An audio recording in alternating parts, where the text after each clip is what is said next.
Hello and welcome to A Celtic State of Mind. My name is Laura Bradburn and I am joined by Kevin McCluskey for the big one. How are you doing, Kevin? Yeah, I'm doing good, Laura. I'm doing good. How are you? Not too bad. I've just noticed looking on the camera that I look as if I'm in some sort of Shakespeare Sisters music video or something. It's a bit of a weird setup I've got going on tonight, but we'll go with it anyway. Thanks to everybody for watching. We've got loads and loads of people tuning in from across all the platforms that we're on, and it's great to see you. I hope you're not as nervous as I am, but it's a big one, Kevin. Before we get into the lineups and all of that kind of good stuff, how are you feeling overall about the game tonight? I'm nervous, to be honest, as well. Yeah, it's a Glasgow derby. I think if you're not nervous before this game, you're not doing it right. Yeah. You know, always feeling this way before these games. But this is the big one, isn't it? I mean, we've got to win this game. We win this, we go top of the table for the first time. We turn the tables on Rangers for how it's been for the last kind of 18 months of them being on top. So it's a massive one. Aye. Nervous, but excited and looking forward to it because I'm fairly confident we can get the result. Yeah, it's one of those things that I seem to track kind of more nervous earlier in the day, and then as it comes closer to the kickoff, I kind of talk myself into a state where I think we're going to absolutely do them in. So, but it's about try to temper your expectations because we all know it doesn't always go the way we want it to. I'm just going to read out the team here, and we'll get into the discussion. Starting for Celtic tonight is Joe Hart. At right back, we've got Juranovic. Centre backs are Carter Vickers and Starfelt, and left back is Taylor. Return of captain Callum McGregor tonight is a big one that I think we'll talk about first, Kevin. And he's partnered in midfield with Hatate and O'Reilly. Up front, we've got Abada, Jota, and Giakoumakis. The big surprise there, obviously, is the quick return of captain Callum McGregor. There was lots of figures going around talking about that he could be out for a period of between weeks and months, possibly up towards the end of the season, and yet here he is back in the team. What do you make of that news? Oh, it's massive, isn't it? You know, McGregor's been the kind of the heart and soul of the team for the last couple of seasons, even towards the end of Brown's spell at the club. McGregor was the one that was stepping up. He's the key man in the midfield, and I think we were all kind of prepared that he was going to miss this game. And then the big question was, with Beaton being suspended as well, who comes in and plays that number 6 role? Are we going to have to rely on James McCarthy, who's had the lack of games recently? Sorrow, who looks like he's a tackle away for a red card every time. I don't think any of us really expect McGregor would be back for it. So it's a massive boost to have him, to get the captain back in, to have the man that kind of controls the tempo and the way that we play. It's a huge boost, and like it's not even just the fact that we've got him back in the team as the player. It's the lift that'll give the rest of the team. I think that he's there. The boost that it's going to give the fans that he's there. That we've got our star man back in the midfield. And it's kind of similar in a way with Maeda coming back and being on the bench as well. We didn't really expect he would be there, and he is, and it gives you that little boost, that little bit of extra confidence that if we need a play to change the game in like the last 20 minutes, we've actually got that boy off the bench this time. So I think everything's kind of looking good at the moment. Yeah, I saw you just before you said that, kind of touch wood or whatever. It was like, You can never, ever say in these games it's going to go well, can you? I always remember Martin O'Neill in his first Glasgow derby when we won 6-2 and saying he wasn't confident that we were going to win until Sutton got the 6th. And that's exactly how I feel about all these games. You know, it doesn't matter. The form book goes out the window. You can have the best form and they can be in the worst form, but you're never fully confident. Or you don't want to be fully confident and trusting that you're going to win it, because it's a game that can go either way. But, you know, there's a lot of positive signs with that team at the moment that does give you a bit of confidence. It's a great time to be playing the game, not only because the delay from the fixture that should have happened at New Year allows fans to be back in full strength, and we all know what an advantage that is, but obviously we've now got a situation where we're only 2 points behind Rangers. A win would put us top of the league. Do you think that's playing on I know that Ange has said that isn't playing on the players' minds and things like that, but surely that must have an incentive for them to go out and get the win tonight. You would think so, and I'd be questioning them if it wasn't on their minds. It's the first time this season. It's the first time in, well, I don't think we were ever top last season. So in a season and a half, this is our first chance to get to the top of the table. And we haven't been this close for a while. So I think it will play in the players' minds, but I think you've got to channel that and use it as a positive, that it's not something to burden you. Oh, if we don't win, we don't go top. If we do win, we do go top. And we kind of change that balance, and swinging the pendulum goes in our favour for the first time in a long time. So, like I say, I think it's something that would be in the players' minds, but they're professionals and they're going to channel that in a positive way.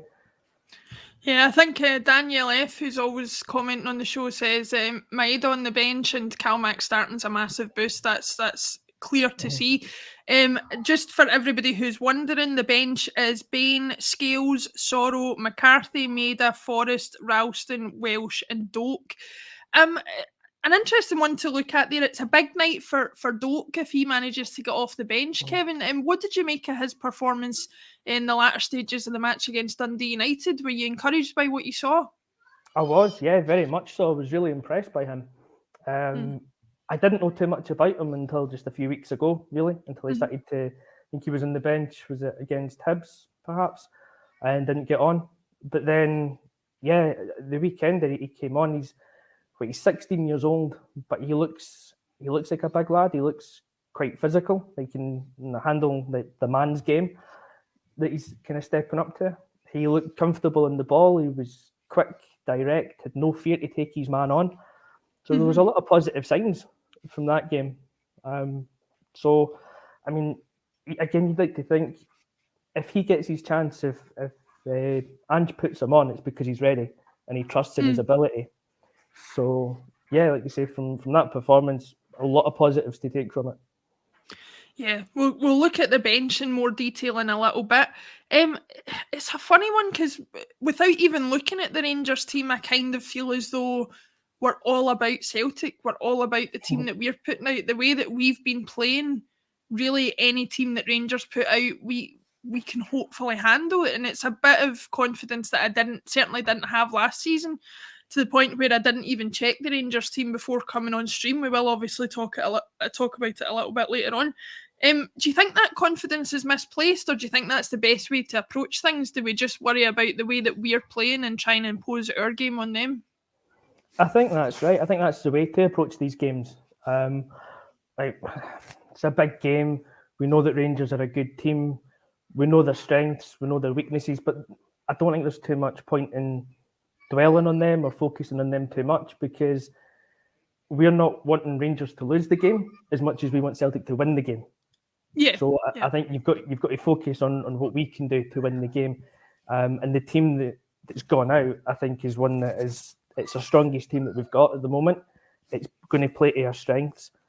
Having McGregor back is such a massive boost to just control the midfield.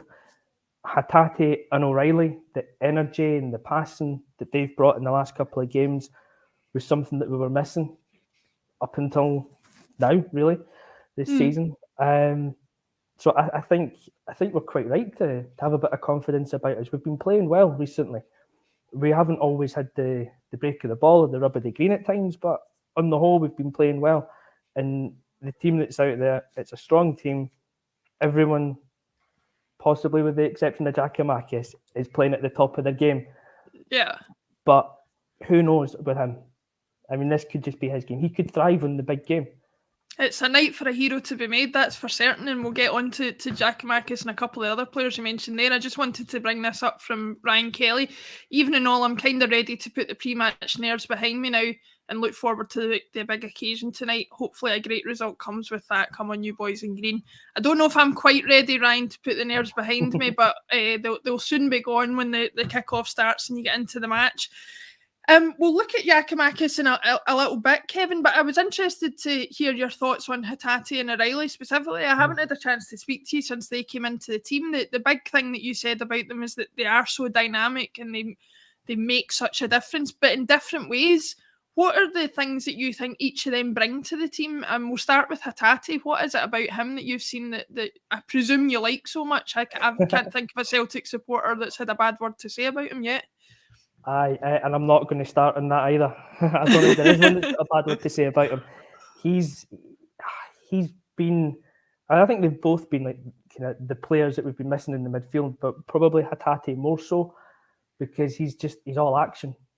Right, he's covered every blade of grass in that kind of middle third of the pitch. He's offered so much. So he's got the energy that Ryan Christie had. He's got the shooting ability that Ryan Christie wishes he had. He can pick a pass. He can put a tackle in when needs be as well. He's kind of that all-round midfielder that we've missed. We just haven't had that for long enough.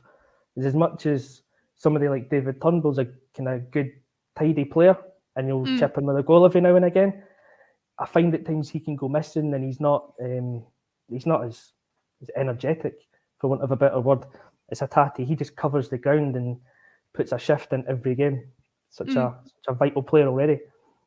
The thing I'm looking massively forward to seeing him do is link up with Kyogo, especially up front, going forward with the runs that Kyogo makes and the distribution Hatate's got. It could be a lethal combination. So obviously we'll have to wait a little bit to see that, but hopefully when it comes, it's worth the wait.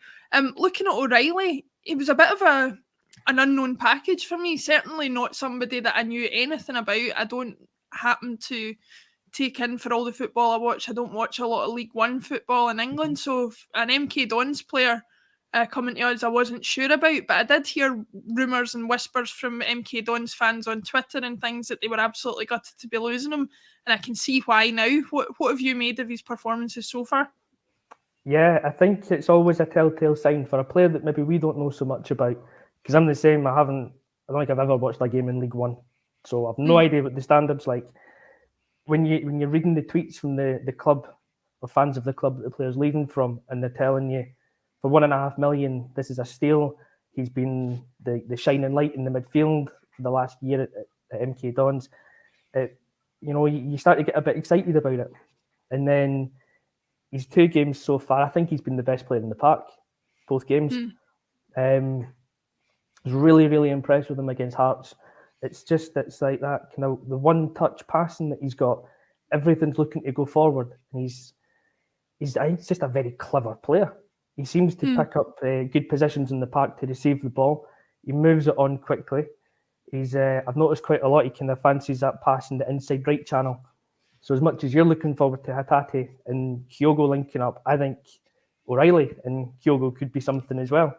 Because that's the run that he likes to make in that channel, and that's the pass that he's made a few times in the games. He's been unlucky not to have scored. I think unlucky against Hearts. Really should have scored against Dundee United, the chance he had in the first half. But other than that, I've nothing to fault him from, and he's been, it's only 2 games, but he's been a revelation in them, and he's settled in so well.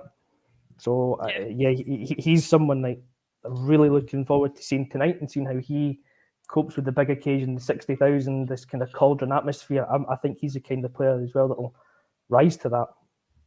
Yeah, I hope so. I really hope so. Thanks everybody for commenting.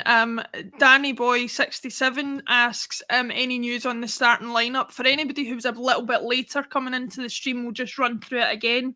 So we've got a starting lineup of Hart, Juranovic, Carter Vickers, Starfelt, Taylor, Callum McGregor, captains back in the side, Hatate, O'Reilly, Abada, Jota, Giakoumakis, and the bench is Bain, Scales, Sorrow, McCarthy, Maeda, Forrest, Ralston, Welsh, and Doak. So that's it there for anybody who was a little bit late getting onto the stream, just in case you missed it.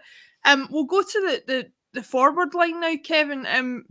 The one that we wanted to talk about straight away, or the one that we've mentioned already, is Giakoumakis. He's certainly divided opinion, I think, so far. Obviously, it's taken him a while to get into his skin and feel comfortable in his skin as a Celtic player because of injuries and other things. But he has chipped in with a couple of goals since starting to play more. Is this the night for him to make the difference, to make himself a Celtic hero? I hope so. I don't want to commit on that one. I hope it's the night he can do it. I remember I was watching the shows after I think it was during the Hearts game as well, when Brian commented that he sits and watches the games and just argues with himself about everything that happens. Yeah. That's me with Giakoumakis, because I see that there's a player in there somewhere. He's actually got a decent goal scoring record. He scored in 2 of his last 3 games, which is pretty solid for a striker. That's the return that you want. But then I watch his overall game and I just think he doesn't fit us at times. Against Alawa, I thought he scored his goal. He should have scored a minute after, completely fluffed that one. And then he offered very little. Against Hearts, I thought he was excellent. He rose to that challenge against John Suter. It was a real physical game. He got bashed around, but he got back up and put himself about for the full game and got a goal. And then at the weekend, he was hopeless. Nothing stuck.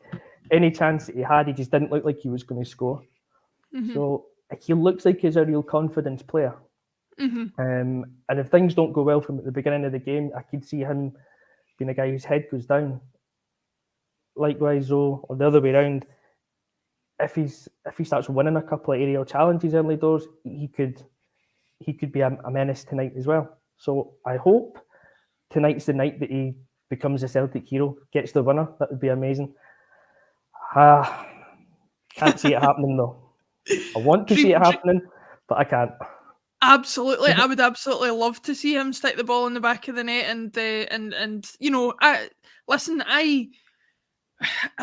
I've seen him be up and down as far as he's concerned, but like you say, I mean, I don't think anybody on this pod or anybody watching or any Celtic supporter wants him to do badly. We all want to see him do well, and still early doors in his time as a Celtic player, but what better night than tonight under the lights to do it? Exactly. And I think when you're kind of analysing his performances or how he's done, you've got to remember that he missed 11 games in a row through injury. So he's had no time to really get up to speed to how Ange plays.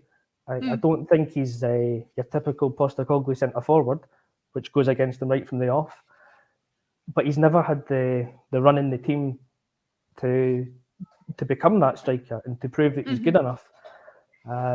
Which then, this is where I start to argue with myself, like Brian does, because I'm saying I wouldn't start him tonight. I'd have had a Bada through the middle and had Forrest on the right. But maybe it's better to start Giakoumakis, see how he does. If it's not working, actually you're bringing Forrest or you're bringing Maeda on. So we're actually, in theory, upping what's on the pitch.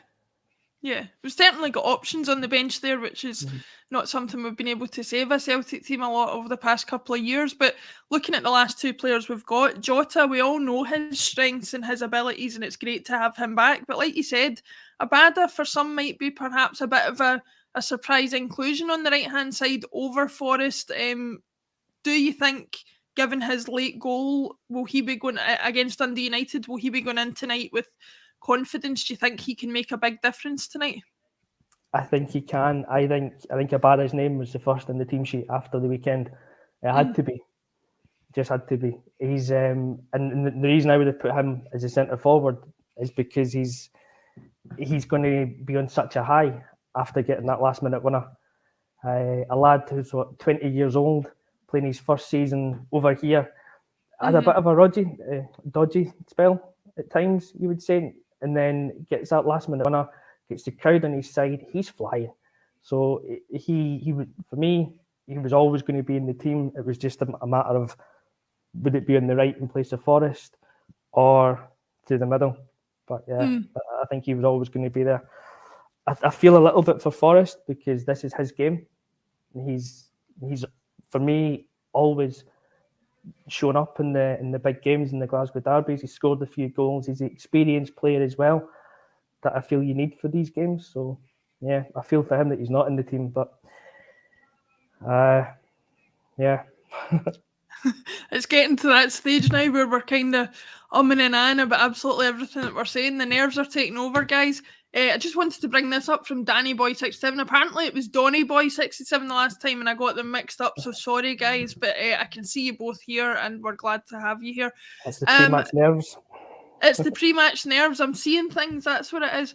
But before we kick off and before we go back to Celtic for, I don't know, I've not decided, Kev, whether I'm going to get you to do a prediction or not. I don't know if I'm that cruel, so we'll wait and see. No, don't be. We're going to look at the Rangers lineup just for a couple of minutes and see what you think of it. So for anybody who doesn't know the Rangers lineup, it's McGregor, Tavernier, Goldson, Bassey, Barisic, Camara, Arfield, Aribo, Kent, Ahmad, Diallo, and Roof. So we've got what I would say in terms of Rangers lineups, they're a pretty strong lineup. Obviously missing Morelos, who's on international duty, but what do you make of that? Any surprises or pretty much what you would have expected, do you think? No surprises for me with that lineup. I think that's probably their strongest 11 as well. If you asked me to pick a Rangers team before the game, that's probably the one I would have went for, because I think their team, it almost picks itself at times. So yeah, no real surprises. I'll say this kind of in inverted commas. I'm excited or not excited. I'm interested to see how Diallo does, because he comes with a big reputation. Yeah. So it'll be interesting to see how he does and how we combat him as well. But no real surprise with that team. A big one to look at for us, certainly going into this game, is Alan McGregor between the sticks. He's so often been the difference for us against Rangers. What do you think are the best ways to try and beat him? Because I personally believe, I was talking to my brother-in-law who's a Rangers supporter, and we were kind of discussing, what his strengths are and what his weaknesses are. I do kind of feel like he's a very good shot stopper. He's very good one-on-one, but he's certainly there to be got, as we saw at the weekend with cross balls and high balls and things like that. Do you think we'll maybe change up slightly what we do to try and pressure him in that way? I would agree that on your sort of analysis of him, that he's a really good shot stopper, and dodgy with the cross balls, as we saw at the weekend. But I don't think we'll change it up too much. We do have Giakoumakis through the middle, though, who is probably our tallest centre forward. I'm not sure how tall he is, but I'm sure he's taller than Kyogo and Maeda. So I mean, we could start to put in a few more high balls to him. It's not our style of play, though, and in general, I think Jota and Abada feed more off of sort of the through passes on the deck. So I don't see us changing it up that much, but perhaps having Giakoumakis there does give us that option. If it comes to it, we can stick a high ball in, and then it corners free kicks. You've got Carter Vickers going up for it as well. Put him on him for the first couple, rough him up if you have to. It's a must-win game, so do what you have to do to win it. It's coming out, Kevin. It's slowly coming out. I start these things off as a nice guy, but by the end of it, no, it's kick them off the park and win 1-0. I don't care. But that's an interesting point to make. Obviously, like you're talking about corners and free kicks and things like that. We've now seemed to have a bit more options there as far as that's concerned. O'Reilly's obviously shown he can take set pieces. We've got Juranovic. McGregor can occasionally take set pieces as well. Is that not a bit of an advantage for us, considering the options we've had in years gone by have been so sparse? Yes. I think again, for the first time in a while, we'll say it. It's the first time in a year and a half. First time since the start of last season, we've actually got these options. And I've been really impressed by O'Reilly's deliveries from these set pieces.